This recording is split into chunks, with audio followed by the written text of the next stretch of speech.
querido, o amigo e presidente honorário da FIB, Federação Internacional do Concreto, e fundador da FECOR, Engenheiros Consultores, o engenheiro Hugo Corres, que gentilmente está conosco e falará sobre as possibilidades passadas e as necessidades presentes e futuras da manutenção e reparação do patrimônio construído. Engenheiro Hugo, por favor. Bueno, pues el tema que voy a tratar es un tema muy de actualidad. Ya sabemos que cuando hay problemas todo el mundo habla, ¿no? Y a lo mejor todo el mundo debería pensar en vez de hablar. Primero voy a hablar de Morandi, por muchas razones, porque creo que es un grandísimo ingeniero, como veréis. Aquí lo tenéis, de una larga vida, no se ve ahí arriba, pero murió a los 87 años y ha proyectado muchísimas estructuras, y todas ellas, que yo últimamente tengo un acuerdo con la Universidad de Roma que tiene su archivo y desarrollamos unos trabajos de fin de máster intentando aprender de lo que había hecho Morandi y otros grandes ingenieros de la historia, y es impresionante. Morandi acabó con 25 años la carrera, fue a Calabria porque había habido un sismo a reparar, y desde luego a reparar estructuras que se habían dañado, y desde luego a partir de ese momento no paró hasta que se murió. Esta es la obra más emblemática, más conocida de Morandi, que es un puente de 8 kilómetros en el lago Maracaibo, pero no la única. Fijaros la sutileza de Morandi. Esto a mí me parece extraordinario, ¿no? Cuando uno ve estas cosas, no habla de arquitectura, habla de la más pura ingeniería, de la más pura ingeniería. No debemos, por ser elegantes, perder nuestras raíces. Nuestras raíces son la ingeniería y con ellas se pueden hacer tantísimas cosas. Y este es un buen ejemplo. Este es un puente que ha trabajado también, lamentablemente no sé por qué no vemos la parte de arriba, pero no importa, hoy ya he tenido muchos problemas con mi ordenador y no la vamos a cambiar, pero realmente ha trabajado mucho fuera. Cuando uno ve las columnas entre el tablero y el arco inclinadas, podría pensar que es la intervención de un arquitecto, no, y es la intervención de la máxima ingeniería. Cuando uno inclina con esa inclinación los pilares, lo que hace es ir en contra del axis del arco, y por lo tanto él mismo, en una memoria de este puente que estoy estudiando yo ahora con un alumno, decía que podía llegar a reducir hasta el 10% la compresión del arco. Y es perfectamente lógico. Si uno mira la estática gráfica hecha por Morandi en aquel momento, vería claramente cómo la estática gráfica pone de manifiesto que la componente horizontal compensa la componente del arco, la componente de compresión del arco. Por lo tanto, estamos hablando de ingeniería, de una elegancia extraordinaria, pero siempre de ingeniería. Bueno, en fin, no tengo tiempo porque podríamos pasarnos todo el día y me merecería la pena analizando cada cosa, pero por ejemplo Morandi en aquella época no teníamos los medios que tenemos ahora, y por lo tanto la geometría era un problema, ha sido siempre un problema. La geometría tiene que ser el antifunicular para un sistema de cargas complejo como el que hay allí, y la geometría, digamos, tiene que ser evaluada teniendo en cuenta una serie de otros, el procedimiento constructivo que cambia la configuración de la geometría antifunicular. Sin embargo, Morandi, sabiendo que eso era importante, hace un arco inicial triarticulado, mucho menos sensibles a los problemas geométricos, y luego a partir de allí monta con el arco triarticulado el resto del puente, y al final utiliza, empotra el arco con el pedestal que hay, porque ya veis que todos los dos puntos del arco, ¿dónde están los dos puntos del arco? Los dos puntos, uy. ¿No hay un puntero? Sí, hay un puntero. No hay un puntero. Bueno. No, quería ver si había un puntero, pero bueno, los dos puntos del arranque del arco, hay un puntero, bueno, no importa. Los dos puntos del arranque del arco están a la misma altura cuando la cimentación está a alturas distintas. Es decir, tiene millones de detalles excelentemente... Ok.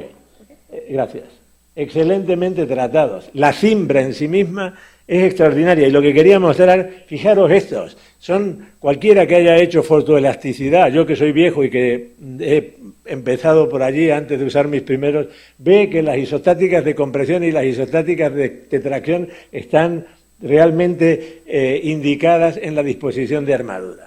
Esa ingeniería es la que lamentablemente hoy por hoy estamos perdiendo por el eclipsamiento del ordenador. La ingeniería no es calcular, la ingeniería es utilizar nuestra cultura para diseñar como lo hacíamos antes. Esa es la ingeniería. Bueno, no hay cosa que no haya hecho detalladamente. Y quería mostrar también que ha trabajado, viviendo en aquella época, fijaros, los años 60, ha trabajado en muchas partes del mundo. Este es el famoso puente que dio lugar a a la definición de un sistema de cables a posteriori que luego usó muchas veces. Es un puente que él llamaba autocompensado, porque ya veis que estos tramos están equilibrados para carga permanente y luego, además, pues aquí había uniendo una viga simplemente apoyada. Este es un concepto que veremos mucho más claramente después. El puente de Génova, que todo el mundo conoce por imágenes, pero que ahora vais a conocer, espero, mucho más detalladamente. Y él utilizó muchas veces esta idea, pero siempre de forma distinta. No tenéis tiempo para fijaros, pero fijaros que el concepto es el mismo. Disminuir la luz, hacer una pila en A para estabilizar, disminuir la luz con unos puntales que salen aquí y luego utilizar los tirantes y luego nuevamente el tramo simplemente apoyado. Pero siempre el concepto es el mismo, pero siempre hay variantes. Y la variante más extraordinaria, porque él ha hecho bastantes puentes de este tipo, la variante para mí más extraordinaria es esta. Esto es un puente que hay saliendo del aeropuerto de Fiumicino, yendo hacia Roma. Es una zona totalmente pantanosa, ya veis que el puente está prácticamente a nivel del suelo por un tema geotécnico extraordinario y de nuevo, teniendo en cuenta que si uno hace una estructura isostática con problemas de cimentaciones puede minimizar el impacto sobre la estructura, Morandi lo hacía y lo hacía de una forma extraordinaria. Fijaros, este es aquí está el estribo y este es el primer tramo que se apoya, digamos que se apoya aquí, como veis, en el tramo atirantado. Aquí está el tramo atirantado que normalmente nadie concebiría hacer una rótula y ahí está la rótula. Eso sí que es ingeniería. Eso sí que es ingeniería. Y luego, por supuesto, aquí tenéis, vamos a hablar de los cables más adelante, aquí tenéis la forma de los cables que ahora hablamos, porque cuando ha habido el accidente todo el mundo se pone delante de las cámaras. Ya digo, cuando hay un accidente uno tiene que reflexionar, sobre todo reflexionar. Y se han dicho un montón de barbaridades, en fin, me gusta, me encanta ver estos detalles, me encanta. Siempre se los muestro a mis alumnos porque verdaderamente uno piensa, hoy con la cantidad de tecnología que tenemos, no somos capaces tan siquiera de concebirlos para aprovechar todos los medios que tenemos. Uno primero, antes de hacer la rótula, tiene que saber qué es importante para este puente y luego tiene que tener la capacidad verdaderamente para poder realizarla. Ahí tenéis la rótula y ahí tenéis un cable que, como veis, los cables, y se ve aquí muy poco, pero aquí se ve en esta foto, quiero aprovechar esta foto, los cables parten siendo dos y terminan siendo uno. Y la razón es que cuando uno pasa por encima del apoyo, digamos, los cables pueden ir más juntos. Encima de la pila los cables pueden ir más juntos, mientras que aquí, como hay que anclarlos, se tienen que separar para poder anclarlos. Y esa es la razón porque el cable, el tirante, digamos, tiene primero dos tramos y luego se junta y tiene un único tramo. No hay detalle. Morandi participó y ganó el primer concurso del Gran Belt en Dinamarca contra Fisterbalder, que era otro grandísimo ingeniero y que había hecho en aquella época un puente de este tipo. El propio Podolny, que supongo conocéis perfectamente el libro de puentes atirantados que tiene, recomendaba hacer puentes de hormigón, porque creía que los ejemplos que estaba dando Morandi eran extraordinariamente positivos, y ya veis que los puentes atirantados de hormigón, luego, de hormigón pretensado por supuesto, luego han tenido un enorme éxito. Pero no solo. Morandi ha tocado todas las teclas y eso es lo que me gusta a mí de los ingenieros sutiles, que realmente utilizan la experiencia sacada de un campo, que es el campo de la obra civil, que es una escala determinada, e ir a la arquitectura, y ha hecho un montón de cines con una capacidad de 800 y 1000 espectadores, con unas vigas trabajando a torsión que son extraordinarias. No tengo tiempo, pero esto es la muestra, la sala para la muestra del automóvil en Torino, esa estructura muy parecida a las que hacía Nervi, por supuesto parte del aeropuerto de Fiumicino y centrales nucleares. Quiere decir que era un hombre extraordinario, no cabe la menor duda, y nadie puede pensar que no pensaba en los detalles. Hay que leer sus textos para darse cuenta de su preocupación por la fatiga, ya veréis más adelante. De manera que para mí queda claro que a Morandi, en vez de criticarle, hay que hacerle un homenaje y estudiarlo para poder aprender de él muchísimo.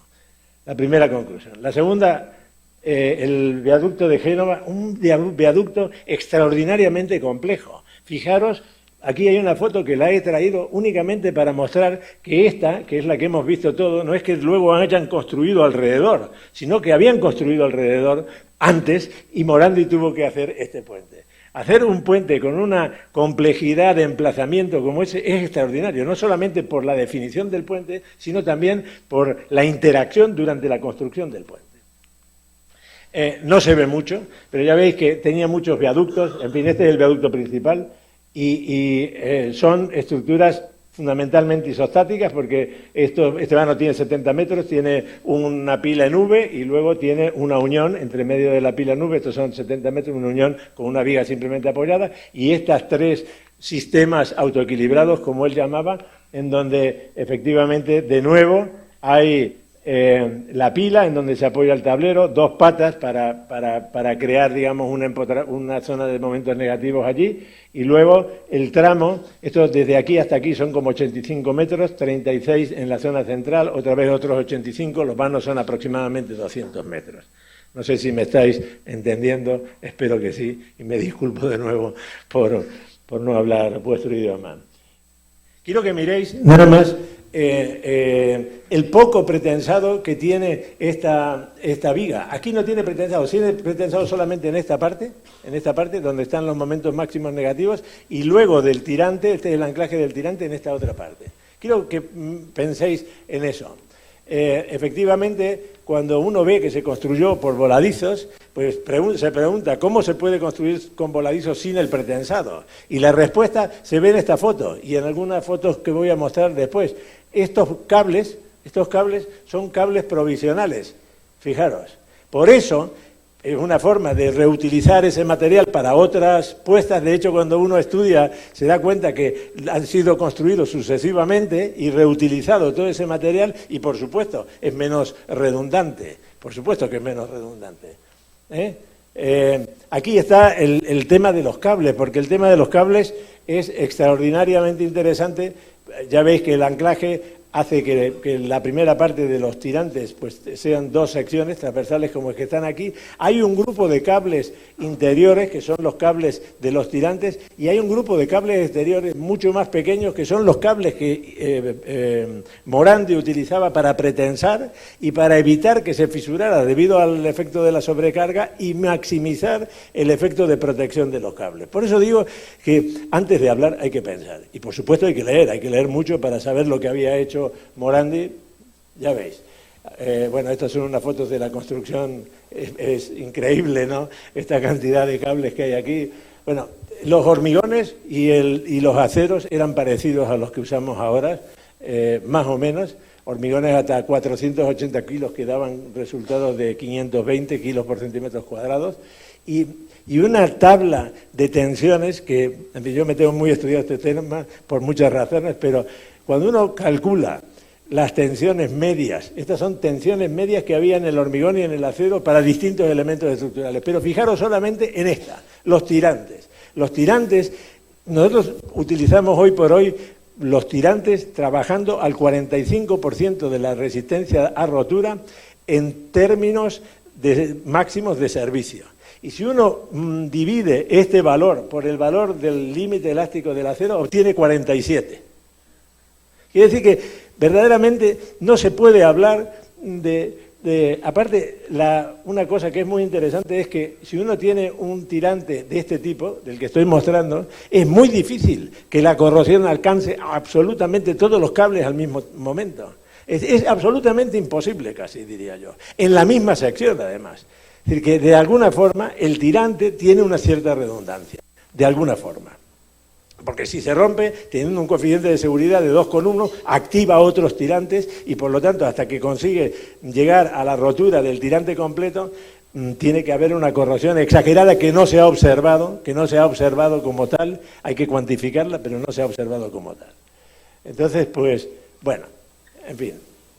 Y esta es otra cosa que quiero que toméis nota, porque hoy somos incapaces totalmente de hacer esto por muchas razones, porque la durabilidad, porque el porque miles de razones, pero fijaros, estos son unos puentes de hormigón armado con 60 y 70 kilos por metros cuadrados, son unas cuantías extraordinarias. Y fijaros además los espesores medios, 52 centímetros y 74 centímetros. En fin, Morandi era un chico que realmente sabía lo que hacía, no cabe la menor duda de eso. Bien. El accidente. Bueno, lamentablemente todo el mundo conoce las anécdotas. No podemos hablar del accidente porque no tenemos datos todavía. No existen datos que nos permitan aventurar exactamente cuál ha sido la causa del accidente. Es muy probable que hayan sido más de una causa. Entonces, pues yo... aquí estas son las fotos que ya habéis conocido. Hay cosas del accidente que son muy interesantes. Se ve cómo las cuantías eran pequeñas, porque el hormigón de las pilas trabajaba fundamentalmente a compresión. La cuantía era exageradamente pequeña y la rotura, cuando se ha producido la caída de la pila se ha roto como en dovelas, y estas dovelas eran justamente las dovelas que se utilizaban para la construcción, que tenían el punto débil ese, y una vez que se fisuraron, pues no tenían capacidad resistente para una rotura frágil, si se quiere, ¿no? Pero claro, eran elementos trabajando a compresión, y en aquella época ahorrar materiales era el aspecto más interesante de la ingeniería, ¿no? Entonces, pues, bueno, paso rápidamente. Una tragedia, una auténtica tragedia. Ya veis que son como cuando uno después de un terremoto va a un templo griego en donde todas las dovelas de las columnas del templo griego se caen, digamos, cada una de las dovelas, y esa es la forma de rotura. Pues esa es una mecánica de rotura que tiene. Bueno, después del accidente, efectivamente todo el mundo habla y hay que pensar. Incluso el New York Times preparó este render, ¿no?, para representar la interpretación, y efectivamente ya dijo que se rompió el cable. No está claro que se haya roto el cable. Primero, llovía, ya sabemos que los cables, si no tienen una forma aerodinámica, con viento y lluvia, tienen problemas de vibraciones locales importantes. Sabemos además que había problemas, las juntas a media madera siempre son una cuestión compleja. Este es un puente que tenía una edad y por lo tanto, como digo, no hay una única razón. Pero el New York Times pues publicó inmediatamente este vídeo o esta composición, muy interesante. Y no solamente el New York Times, hay otras que podéis encontrar en Internet y que no voy a mostrar, en donde explican detalladamente lo que todavía no hemos sido capaces, después de estudiar un cierto tiempo, de explicar. Entonces, creo que eso es un aspecto que tenemos que tener en cuenta. Hablemos de cuando surgen estos problemas, es cuando los políticos se incomodan y entonces empiezan a activar ciertas medidas para aumentar la inversión, para todo esto, ¿no? Y se habló de la corrosión. La corrosión no es el único problema que tienen las estructuras de hormigón. Las estructuras de hormigón sabemos que se deterioran con el tiempo, eso lo sabemos perfectamente, y la corrosión es uno de los problemas de estos deterioros, pero no es el único deterioro. Hay deterioros de reacción alcali-árido, hay problemas de miles de problemas de distintos tipos. También se habló de la falta de mantenimiento, cuando creo realmente que todos los países están haciendo un gran esfuerzo y hay un cuerpo de doctrina adecuado. Se habló de la monitorización, de nuevo, hablar, pero pensar poco. La monitorización, no hay forma de monitorizar un tirante de este tipo, no hay forma, casi es imposible, porque tú cuando pierdes lo único que, cuando se rompe un cordón, de esos múltiples cordones, lo que se pasa la carga a otros. Y por lo tanto, la rotura no se produce generalmente de todos los cordones a la vez, porque tenéis que ver cómo se produce el proceso de corrosión. Entonces, pues realmente lo único que se puede apreciar, y es difícil de hacerlo, a menos que haya una gran pérdida, es la pérdida de rigidez de los tirantes. Y la pérdida de rigidez de los tirantes tiene que ser bastante para poder apreciarlo con los medios que tenemos. Entonces, ¿de qué monitorización estamos hablando? Estamos hablando de un deseo, de algo que podemos vender pero que no podemos hacer. Eso es un aspecto muy importante. Se habló de redundancia. Bueno, aquí tenéis al Morandi, que no ha podido mirar su tragedia porque, en fin, no sé lo que le hubiera pasado. Tenéis que analizar el contexto en el que se construyó ese magnífico puente. Eduardo Torroja, en España, construyó algo muy parecido, el acueducto de Ayoz, en un acueducto para llevar a Cádiz, una ciudad que produce vino, una contradicción, pero realmente así es, y una luz de 60 metros, un proyecto que hizo Torroja cuando tenía 25 años. Este también era otro de los que hay que estudiar muy detalladamente. Y luego, pues, hubieron los primeros puentes atirantados. A lo mejor no respeta completamente la cronología, pero quería poner de manifiesto que el primer puente atirantado que se considera como tal es este, de Dischinger. Y efectivamente, prácticamente al poco tiempo, Dischinger 132 y Morandi 235. Quiere decir que Morandi estaba inmerso en un proceso en donde hacía un montón de proyectos que realmente eran consistentes y que eran acorde con las condiciones de la época, ¿no?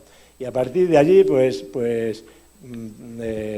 Porchevela estaba un poco más posterior, ¿no? Y luego, pues, el gran paso de los puentes atirantados fue el puente de Normandía de Michel Virloyer, y ahora últimamente el puente más largo es todos ellos de hormigón. Efectivamente, ese primer inicio de los puentes de hormigón, fundamentalmente promovido por Morandi, dio lugar al Ruski, que es el que tenemos más largo en este momento. Pero fijaros, por favor, que en aquel momento en el que Morandi proyectó, había estos coches. Estos eran los coches, y esos coches ya no existen. Ahí está la fecha en las que se han retirado. Esto es una diapositiva de Aurelio Mutoni, que le doy las gracias de habérmela prestado para compartirla con vosotros, y verdaderamente pone de manifiesto que en el año 75 habían desaparecido esos coches, ya no existían esos coches. En otro tipo de elementos de nuestra vida admitimos que hay que mantenerlos, que hay que desguazarlos, hay que olvidarse de ellos, pero de los puentes queremos que duren 1000 años. Y entonces, pues esto es otro aspecto que tenemos que tener nosotros en la cabeza.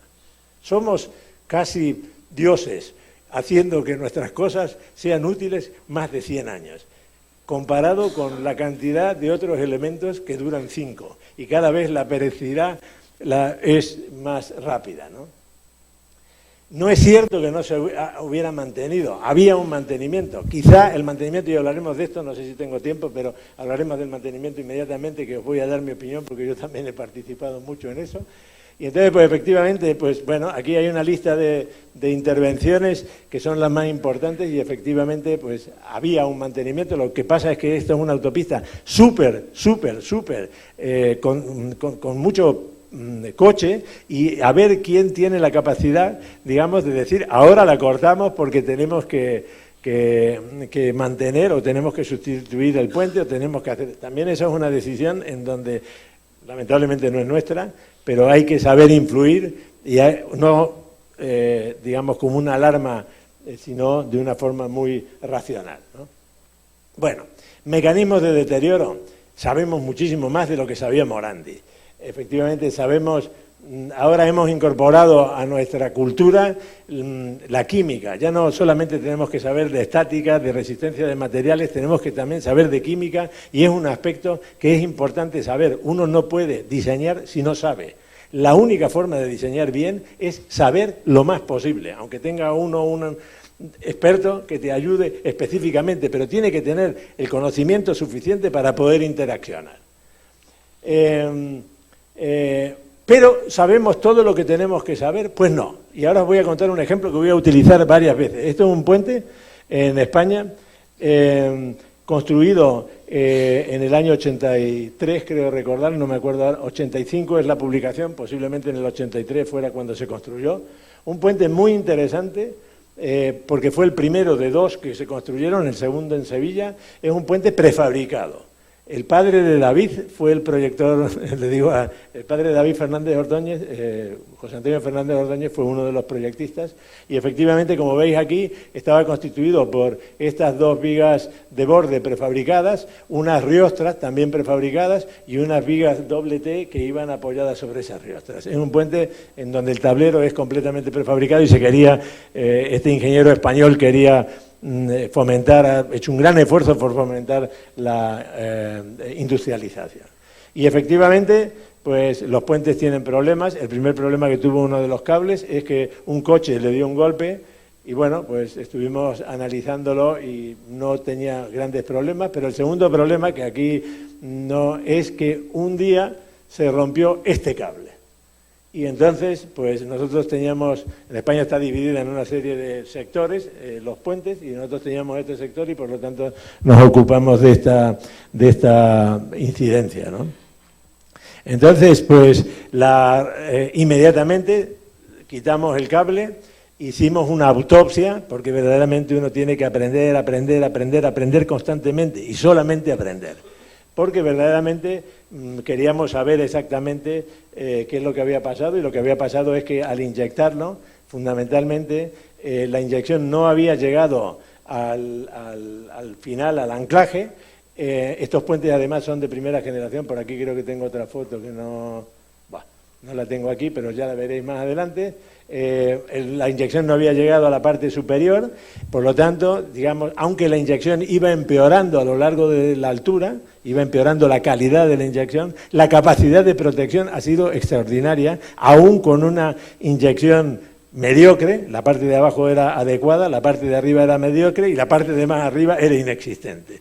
Y justamente en la zona donde estaba el cable no inyectado, había todavía agua, porque tenía una protección que era un pipe, ¿no? Y ese pipe estaba en buen estado, había todavía agua y se había formado un par, y ese par había dado origen a este tipo de corrosión de algunos de los cables, porque no todos los cables se corroyeron, pero a partir del momento en que hay pérdida de capacidad resistente, hay pérdida de rigidez, esa pérdida de rigidez se puede de alguna forma tener en cuenta, pero a partir de ese momento la rotura se puede producir en cualquier parte. Y además, cuando son cables de este tipo, de la antigua generación, cuando se rompen los cables se vuelven a anclar, con lo cual el problema es mucho más complicado desde el punto de vista de la monitorización.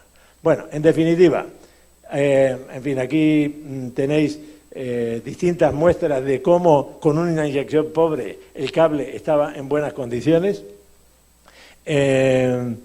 Y aquí hay un estudio que no tengo tiempo de explicar sobre la influencia en la corrosión de la lechada con los distintos grados de bondad que tenía la lechada.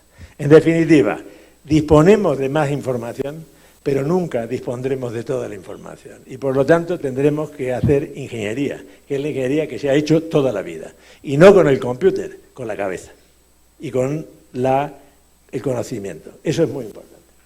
Nosotros creo que tenemos una gran oportunidad. Ya sabéis que yo trabajo mucho para el FIB, también Brasil participa muy activamente. Estamos desarrollando el nuevo Model Code, ya lo he contado algunas otras veces. El nuevo Model Code tiene una apuesta extraordinaria, que es tratar las estructuras existentes y las nuevas con un único código, con el mismo tipo de modelos, con modelos generales, ¿no? Hemos apostado por esto, estamos haciendo un gran esfuerzo, no vamos a llegar a resolver todos los problemas, pero creo que vamos a intentar por lo menos recoger un criterio común para enfrentarnos ya no a las estructuras nuevas, sino a algo que es más que evidente, que es nuestra realidad, las estructuras existentes también, y que va a permitir, por lo menos, tener un nuevo paradigma para el proyecto que luego iremos completando en el futuro. Bueno, esto es un ejemplo que conté en alguna de las últimas conferencias que di aquí y explicaba, digamos, cómo con un buen modelo uno puede tener en cuenta la gran cantidad de posibilidades de materiales, de daños, etcétera, de intervenciones que uno puede tener en el proyecto.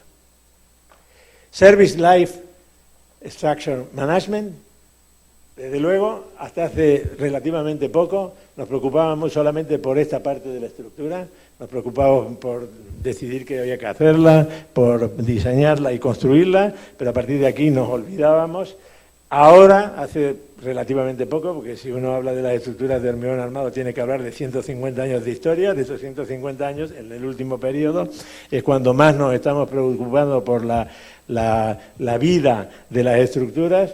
Sabemos que hay deterioro, sabemos que hay que tener quiere decir que el sistema de management para los puentes, que es mucho más fácil que las estructuras, porque las estructuras, los puentes se pueden ver, las estructuras de otro tipo no se pueden ver y por lo tanto es mucho más difícil hacer eso, ¿no? Pero bueno, tienen como objetivo fundamental mostrar al propietario, al Estado, a un concesionario qué es lo que tiene, saber en qué condición tiene su estructura y verdaderamente optimizar la inversión para conservarla o para intervenir. En España hay 60.000 puentes, yo creo que el 80%, digamos, están más o menos controlados, ya contaré algunas limitaciones, pero realmente tenemos que hacer mucho más. La doctrina está clara, ahora tenemos que mejorar la praxis de esa doctrina, ¿no? El sistema de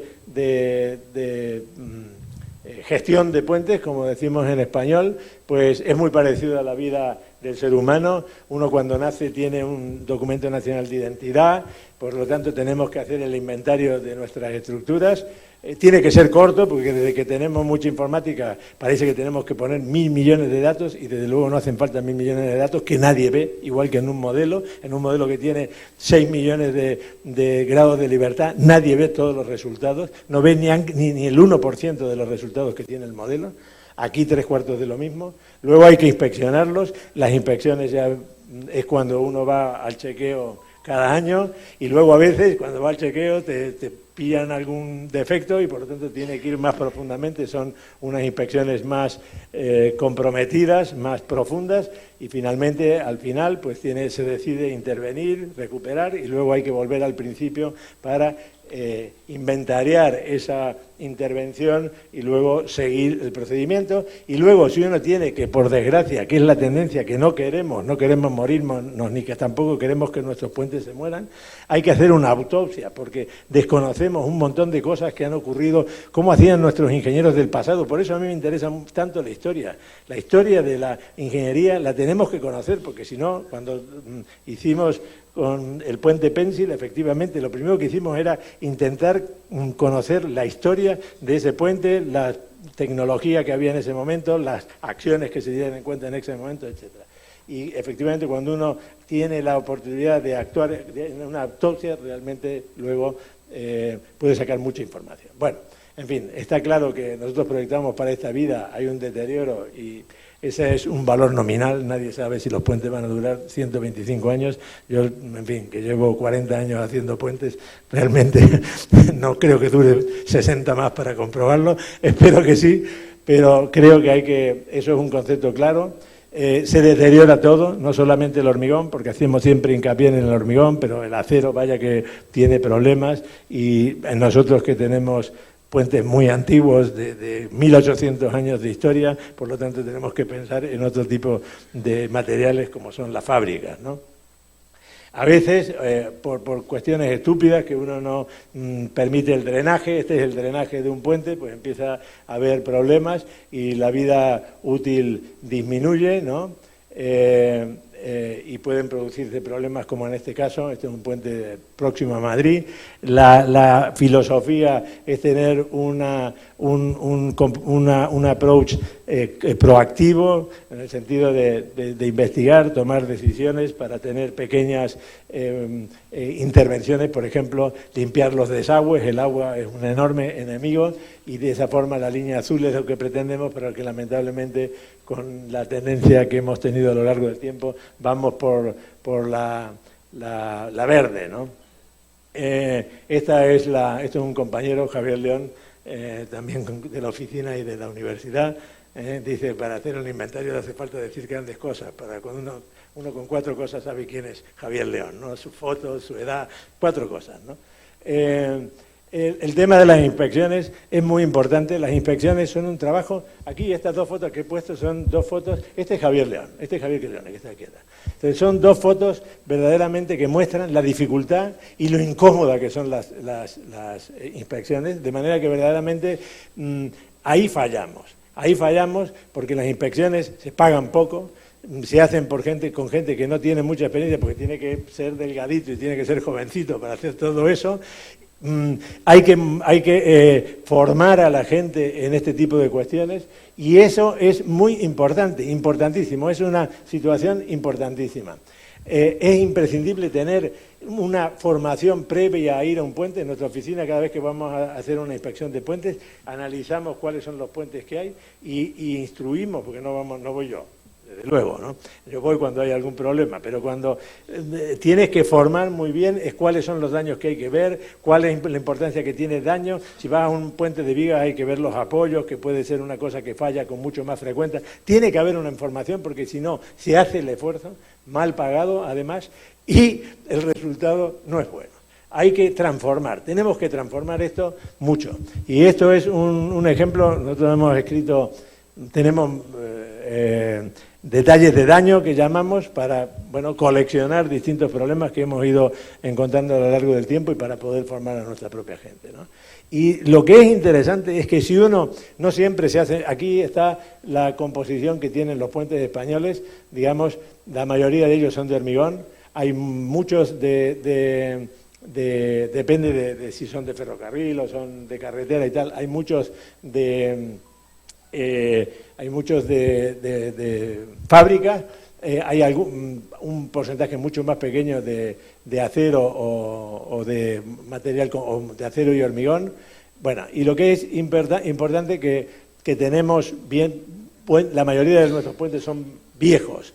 Bueno, no la mayoría, una gran parte de nuestros puentes son viejos y depende de donde uno corte, ¿no?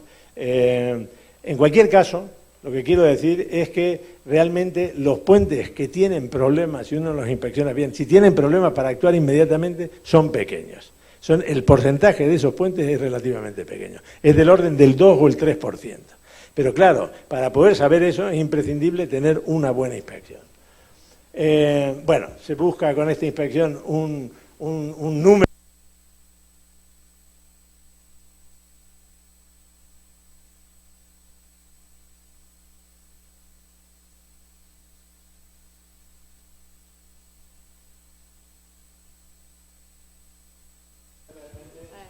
Hay que valorar eso, hay que ser autocrítico y humilde para poder ir incorporando muchísimas cosas. Ahora recientemente con Giuseppe Mancini, que hemos hecho un tema en Italia, hemos incorporado también el tema de la robustez de una forma simplificada para tener en cuenta ese índice, cómo el daño puede causar problemas, digamos, de un orden de magnitud superior al daño en sí mismo.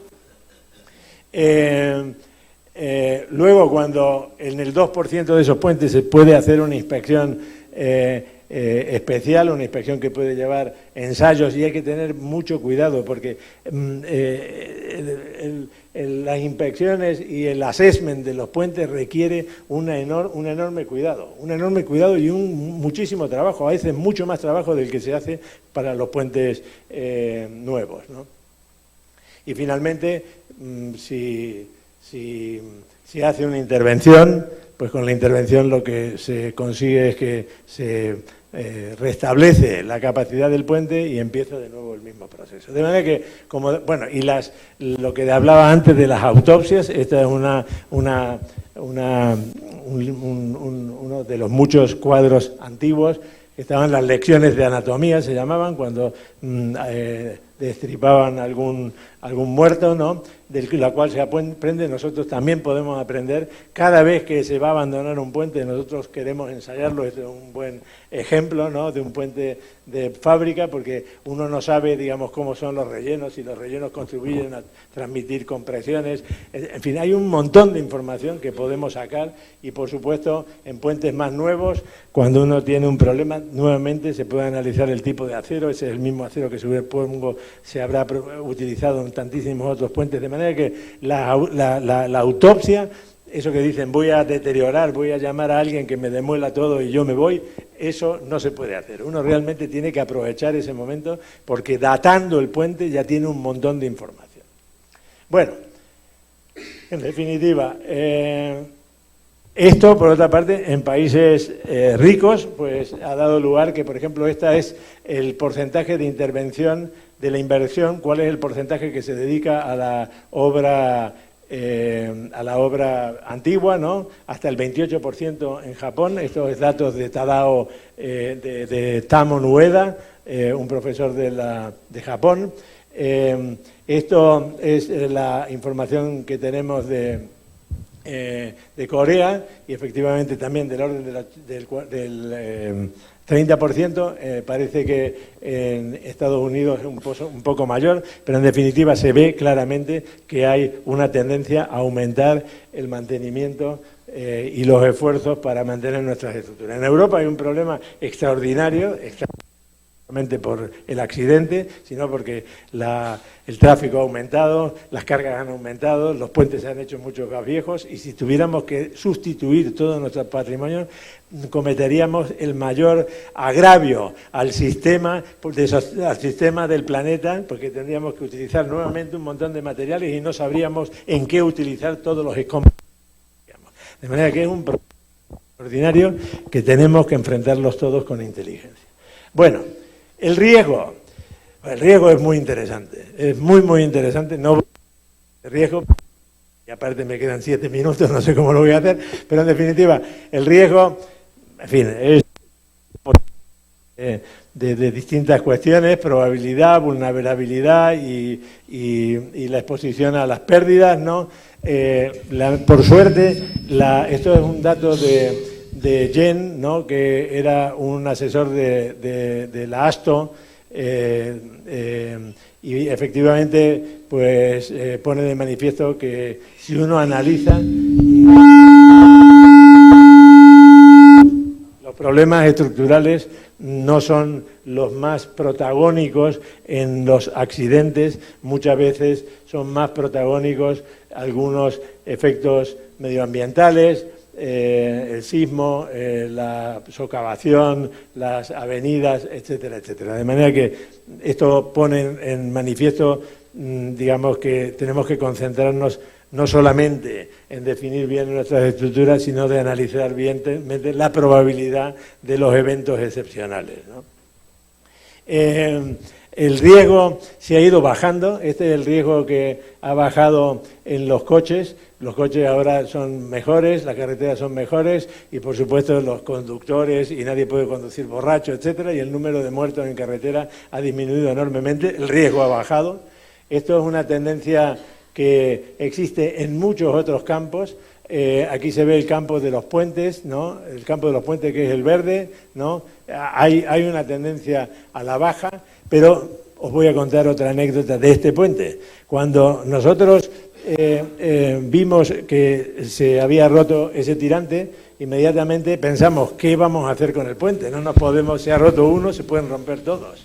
Entonces nuestra primera intención Aquí he puesto, nuestra primera intención fue decir qué tenemos que hacer para saber si tenemos que sustituir todos los tirantes o qué tirantes tenemos que sustituir.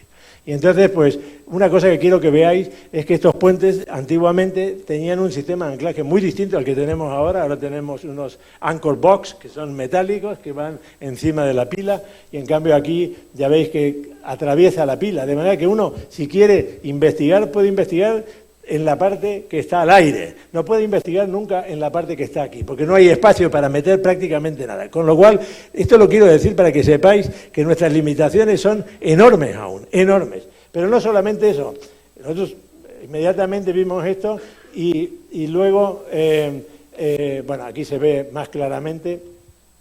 Y luego lo que hicimos es decir, oye, lo que ha ocurrido en este tirante, no podemos medir si hay corrosión en todo el resto del tirante, a menos que quitemos la vaina exterior, a menos que quitemos, sería un trabajo enorme que quizá costaría más que la sustitución.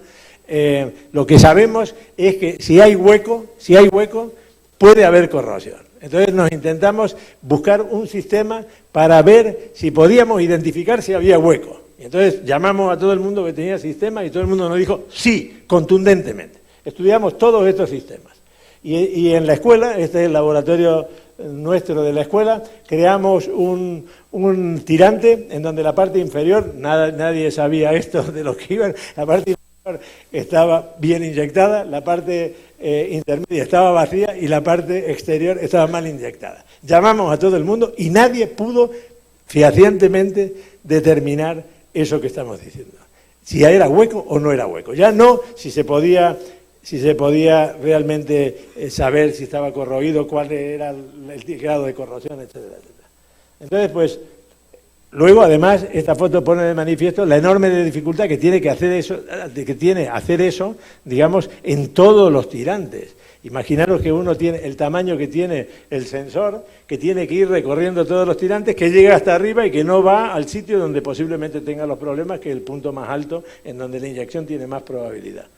Así que el riesgo, al final de esta etapa, sugerimos a la Administración que los cambiara todos.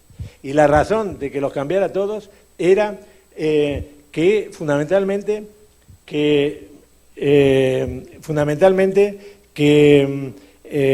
no teníamos ninguna capacidad con certeza de saber si había oxidación o no había oxidación, o había estos problemas, y además que esta es una tecnología antigua que tarde o temprano el Estado iba a tener que abordar su cambio, porque es una tecnología que tenía un periodo de caducidad. Y efectivamente, a la hora de quitarlos, tuvimos que hacer un proyecto en donde tuvimos que intentar evitar cualquier sobretensión en los cables existentes al que estábamos sustituyendo, porque no sabíamos si un aumento de carga podría producir una rotura. Con ese grado de condiciones de contorno cambiamos todos los cables y no voy a contar los detalles, voy a pasar rápidamente por aquí, porque el cambio de los cables también dio lugar a un enorme proceso de aprendizaje. Y efectivamente, al final de esta operación de cambio de cables, hicimos una autopsia de todos y cada uno y vimos prácticamente que el 30% de los cables estaban oxidados. No tanto como para romperse el cable, digamos, para superar la carga permanente, la tensión del cable en carga permanente, pero tenían oxidaciones y esto es alguno de los casos. Y además, lamentablemente, no tenemos todavía, es una cosa que tenemos que seguir investigando, no tenemos todavía una claridad de por qué se ha producido, así como he podido explicar muy bien la primera, en el resto muchas veces no es fácil de explicar. Así que tenemos que seguir trabajando porque es problemas. Entonces, teóricamente está bien, pero luego uno tiene como ingeniero que tomar decisiones y las decisiones pueden ser estas. La monitorización, estoy terminando ya, perdóname, estoy terminando. Asombrosamente tenía 6 minutos y ahora tengo 10, algo ha ocurrido aquí. Entonces, la monitorización. De nuevo, humildad y humildad. La monitorización es un tema que hoy por hoy disponemos de una capacidad extraordinaria de recoger información, de mandarlo a la nube. Con inteligencia artificial uno puede discriminar esa información. pero la cabeza y la ingeniería van por encima. Participo en un proyecto europeo en donde estamos haciendo cosas de estas. Es extraordinario, pero no puede meter en la nube toda la capacidad de datos que puede recoger. Uno tiene que tener criterios y tiene que definir alarmas y tiene que definir la capacidad de evaluación que tienen los sensores que uno pone, porque ahora los sensores son baratos, son precisos, pero que si uno no puede medir la pérdida de rigidez, ya me contarás qué es lo que estás haciendo, ¿no? De manera que esto seguramente es el futuro. Pero hoy estamos en las antípodas de lo que esperamos y hoy todavía necesitamos ser muy humildes a pesar de disponer de muchas tecnologías. En este puente hemos querido hacer una monitorización para probar, sobre todo, porque realmente no hemos puesto amortiguadores en el puente. Está en una ciudad, está en el medio de un valle, el viento cuando sopla le da una buena bofetada al puente y por lo tanto queríamos ver, no hemos puesto amortiguadores en los cables y queríamos intentar evaluar la capacidad de amortiguamiento de los cables y la capacidad, digamos, los problemas. Entonces, para eso hace falta medir el viento, hace falta medir la lluvia y hace falta medir hacer un estudio de cuerda vibrante, digamos, con acelerómetros, y efectivamente, como veis, hay acelerómetros, pero resulta que uno no puede estar midiendo constantemente. Uno tiene que tener criterios para decir cuándo mido, cuál es el evento que mido. Bueno, medimos cuando el viento, por eso hay un anemómetro, este verde es un anemómetro, cuando a una cierta cantidad que está descrita como una velocidad que puede excitar a los cables. También la lluvia, lamentablemente no tenemos una estación meteorológica allí, que sería lo mejor, porque estamos midiéndola con la estación meteorológica que hay en un aeropuerto que está a 40 kilómetros y no siempre llueve en el aeropuerto y en el puente al mismo momento.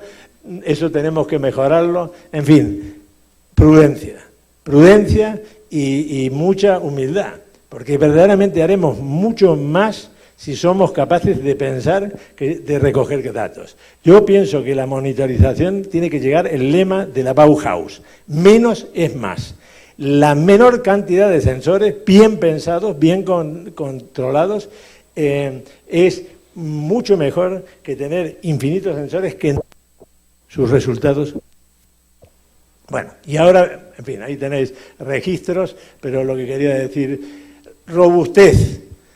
Efectivamente, la redundancia, eso es un tema completamente nuevo. La robustez, de hecho, digamos, ahora estamos discutiendo en el nuevo Model Code cuáles, la primera es del Model Code del 2010, la segunda es de un investigador y la tercera la he decidido yo, pero no sé si vamos a seguir por allí. Pero por lo menos la robustez efectivamente es la capacidad que tiene una estructura frente a un tema excepcional, ¿no?, para tener un problema en una sección o en un determinado punto y que ese problema no produzca una inmediata transferencia, como ha ocurrido en el puente de Génova, a otros elementos estructurales produciendo su rótula. Esa es la robustez. La redundancia es el remedio para la robustez. Tú, cuando tienes redundancia, mejoras las condiciones de robustez. Y la redundancia puede ser interna, poniendo dos cables, uno, y si se te rompe, tienes el siguiente. Eso es una forma de hacerlo. O otra forma de hacerlo es encontrar el camino de las cargas que no es el que originalmente tenía y que pueda resolver el problema con un cierto daño. Esa es la redundancia y me parece que los ingenieros tenemos que proyectar conceptualmente para tener robustez, pero en cualquier caso tener redundancia. Y la resiliencia es ya una capacidad, es casi un milagro, porque le estamos pidiendo a la estructura que se afecte poco por escenarios accidentales que tan siquiera nosotros somos capaces de imaginar, por decirlo de alguna forma. Cuando ocurrió el terremoto de Japón, que vino el maremoto, pues los japoneses están preocupados porque el terremoto no causó tanto daño como el tsunami posterior, ¿no? Y entonces, pues bueno, ¿qué capacidad tendremos que pensar mucho más? Pero como digo, estamos pensando ahora, definiendo ahora. Pobre Morandi, no le echemos la culpa que no ha hecho un proyecto adecuado. Estamos participando en este puente, que es un puente que va desde Detroit hasta Windsor. Aquí creo que está Detroit y aquí está Windsor, ya no me acuerdo. Bueno, da lo mismo. Es un puente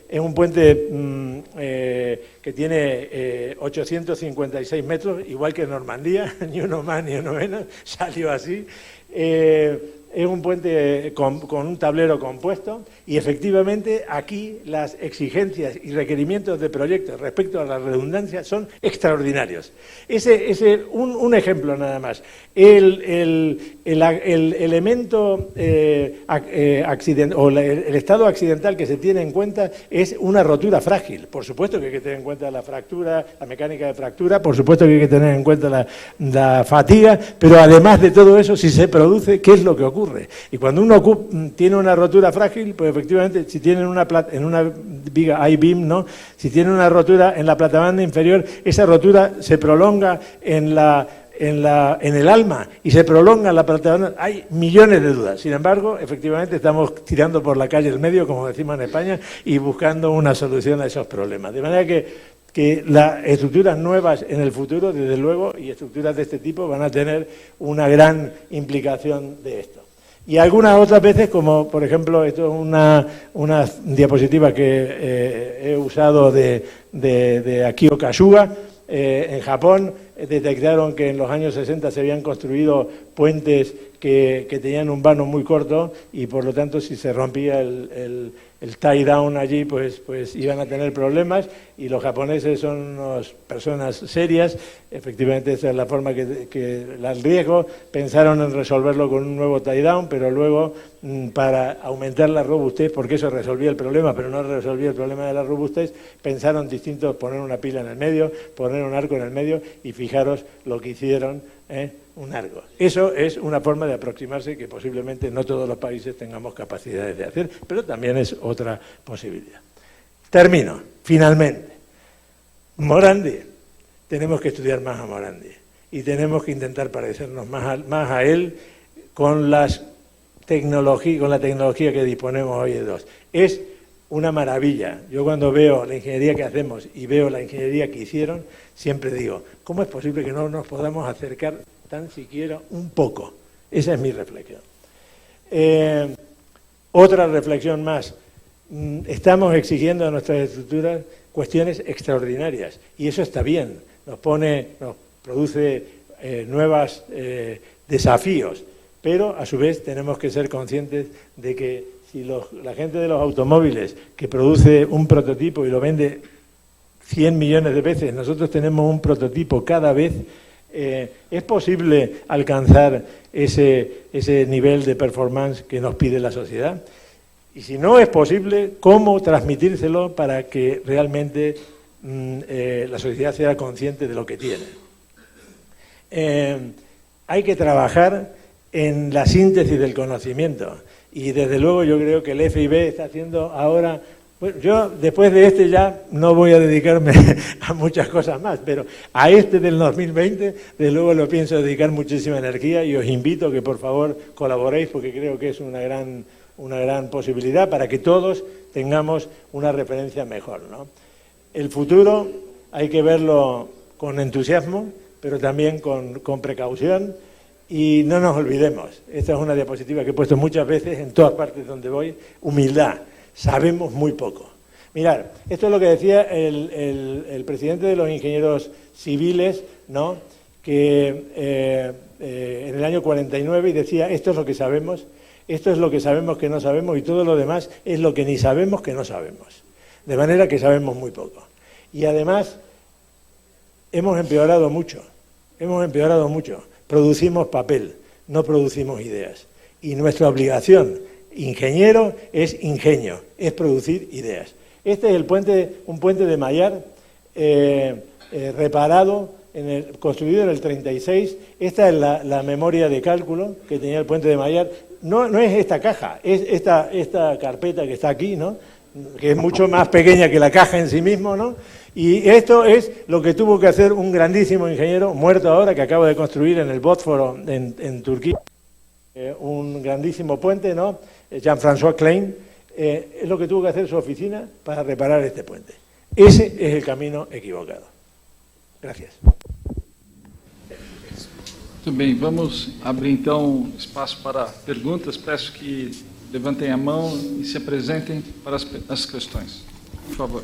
Bom dia, meu nome é Jackson, eu sou engenheiro civil e trabalho com pesquisa há 25 anos.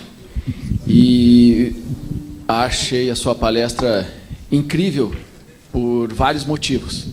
Uma delas, pelo que o senhor apresentou das nossas dificuldades em fazer um único produto, que não é em série, no caso das questões da indústria automobilística. Porém, nós temos produtos que são utilizados em série, como concreto, por exemplo. E a minha pergunta, na verdade, é sobre a solução. Eu visito obras há 26 anos e percebo que, por exemplo, nós continuamos fazendo concreto usando pedra, areia, água e cimento. E exigimos cada vez mais o custo disso. Nós temos filler, temos microsílica, temos vários produtos que podem ser adicionados ao concreto e que não aumentam tanto este custo, porém, não é utilizado porque também a nossa engenharia, a engenharia civil, tem muita dificuldade em fazer cálculo de custos e acaba causando uma porosidade e acesso de íons cloreto, carbonatação e outros produtos que são agressivos à estrutura. E como eu, quando era jovenzinho, eu sempre observei as construções lá com 9, 10 anos, e sempre me perguntei por que obras tão novas ficavam tão velhas, rápido. E me chamou muito a atenção, e lá por meados dos anos 80, quando eu entrei no curso técnico, percebi que uma das coisas era a armadura exposta. Fiz uma pesquisa e desenvolvi um espaçador em concreto. Espaçador em concreto. Um espaçador que fizesse a função de garantir com precisão milimétrica o cobrimento e que esse espaçador não fosse o problema, porque ele não poderia ser nem poroso e teria que ter uma certa resistência à penetração de íons cloreto e também à carbonatação. Mas não adianta ter um espaçador maravilhoso, uma tecnologia incrível e o pessoal utilizar ainda concretos baratos e que não tenham tanta resistência ao acesso dessa nossa intempérie. Então, eu gostaria de saber do senhor quais são as soluções que o senhor tem adotado para essas novas obras. Eu visitei muitas obras pelo mundo também. E em Nápoles eu fiquei impressionado, porque são muitos anos de história, e vi muita armadura exposta. Muita. E ainda o pessoal continua usando espaçador plástico com muita deformação, com diferença de... Bom, com muita dificuldade, eu acredito que a gente vai conseguir colocar o que é em série, que é o concreto e o aço, em algo específico, que são as nossas obras, que elas são únicas, porém, usamos produtos em série, que é concreto e aço. Yo creo que, lo decía antes, ¿no? Un buen proyectista tiene que saber de todo. Tiene que saber mucho de materiales también. Los materiales son una parte importantísima de tu estructura y, por lo tanto, digamos, tú tienes que explotarlos al máximo. Eso es la primera idea. Uno de los problemas que puede haber es que normalmente definimos el hormigón únicamente por un parámetro, que es la resistencia a compresión. Y no es el único parámetro. De hecho, ese paradigma se ha acabado. El nuevo, yo no soy un experto en materiales, pero sí quiero saber todo lo más que pueda sobre materiales, y efectivamente el futuro pasa por hormigones a la carta, más que de serie a la carta, porque verdaderamente uno tiene distintas necesidades para hormigonar un volumen enorme de una cimentación de un puente o para resistir la compresión en un tablero muy comprimido, ¿no? Entonces yo creo realmente en ese sentido el nuevo Model Code va a fomentar, digamos, que al hormigón el propio proyectista le pida más que la performance de la resistencia, muchas otras, que ahora también le pide la performance de la durabilidad, etcétera, etcétera, pero creo que los tiros van en el sentido de que uno tiene que diseñar su propio material para cada obra. Eu peço, por gentileza, que sejam sucintos nas perguntas para que várias pessoas possam também se manifestar. Ok, desculpe. Porém, nós temos alguns problemas que provavelmente vocês também devam ter. Um exemplo, obras que utilizam vibradores e daí o pessoal vibra muito. Ou obras que o pessoal não vibra nada. E se a gente põe um concreto de alto desempenho nessas obras, elas acabam tendo problema de bicheira, que é uma palavra utilizada aqui no Brasil. E isso daí vocês têm conseguido resolver lá? Bueno, ya te digo, eso forma parte de la forma de colocar el hormigón, las condiciones que uno tiene que imponer en la cultura de la construcción para que se hagan las cosas adecuadamente y que son distintas para cada tipo de materiales. Es todo un proceso que envuelve a mucha gente, ¿no? Pero que parte desde el conocimiento de los problemas, ¿no? Si tú no sabes que hay que vibrar, tampoco vibras, en fin, parte de ese conocimiento, ¿no? Por favor. Uma pergunta e um comentário breve. Coloque o seu último slide ali, por favor. Último slide. ¿Me puede poner? ¿Va? Va. Ahora va. Ok.